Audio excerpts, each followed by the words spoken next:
मी दिग्दर्शक बाबूकर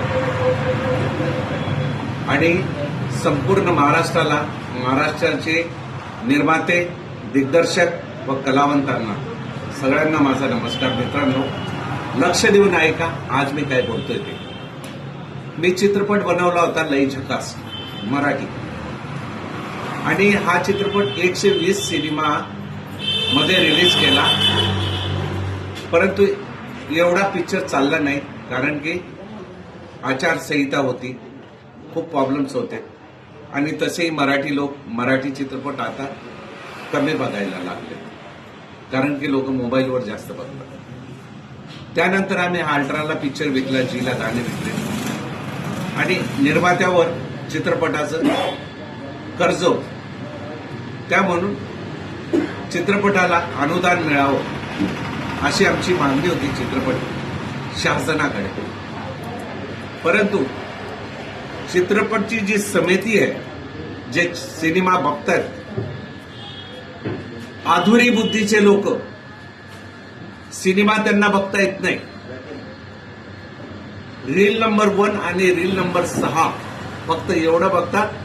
कुठलाही चित्रपट असू द्या, त्याला अपात्र ठरवून बाजूला काढून देतात. तर आम्ही 1.5 वर्षापासून त्यांच्या मागं पडलो. 6 महिन्यानंतर त्यांचं एक पत्र आलं तर तुमचा चित्रपट अपात्र ठरला. कसा ठरला? ज्या लोकांनी समितीने पिक्चर बघितला त्या लोकांनी मला सांगायला पाहिजे होतं की याला कॅमेरा कुठला वापरलेला आहे, याचं म्युझिक कुठे झालेलं आहे, याचं बॅकग्राऊंड कुठे, याचा स्टुडिओ कसा आहे, याचे कलावंत कसे आहेत, याची स्टोरी कशी आहे, याचं लोकेशन कसं आहे, आणि कशावर हा सिनेमा आधारित आहे. आजपर्यंत कोणत्याही समितीच्या माणसाला किंवा दादासाहेब फाळके चित्रनगरीला कुठलीही कल्पना नाही, आणि चित्रपट अपात्र ठरला. याचा जबाबदार कोण? चित्रपट समिती.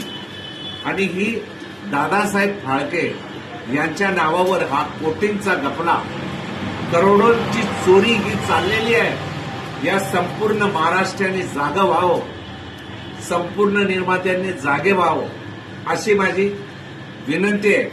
कारण की अनुदानासाठी, चित्रपटाच्या अनुदानासाठी निर्मात्यांची बळी घेतात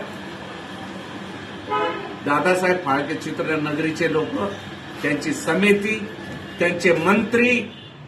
चित्रनगरीमध्ये जेवढे कर्मचारी आहेत, जेवढे अनुदान देणारे लोक आहेत, आणि जेवढी अनपड आणि गवार ही सगळी समिती जमा केलेली आहे. म्हणून आमच्यासारख्या निर्मात्यांना, दिग्दर्शकांना आणि कलावंतांना आत्महत्या करण्याची पाळी यांनी आणलेली आहे.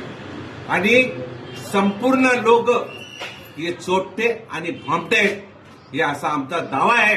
आणि 100% हे खरं आहे. तर सगळ्यांनी जागे व्हावं, आणि सगळ्यांनी जागे होऊन एक मेळावा घ्यावं, आणि संपूर्ण निर्मात्यांना न्याय द्यावं अशी माझी विनंती आहे. आणि जे मंत्री आहेत, आतापर्यंत 11 मंत्र्यांना मी पत्र देऊन आलेलो आहे.